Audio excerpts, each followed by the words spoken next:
Hello friends, welcome to my YouTube channel. In this quick tutorial I'm gonna show that how to add profile photo on Spotify.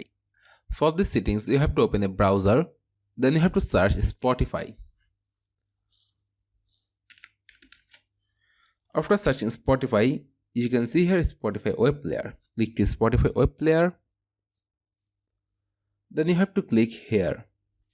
Then you can see here profile option, click to profile option, then click here, then select a photo from your desktop, then click to open, then see guys the profile photo has been added, then click to save and see guys the profile photo has been added. Friends, that was the video topic. If this video helpful to you, please like, comment, share and subscribe to my YouTube channel. And press the bell icon for getting new videos notification. I will come with another new exciting video. Till then, take care. Bye bye my dear friends.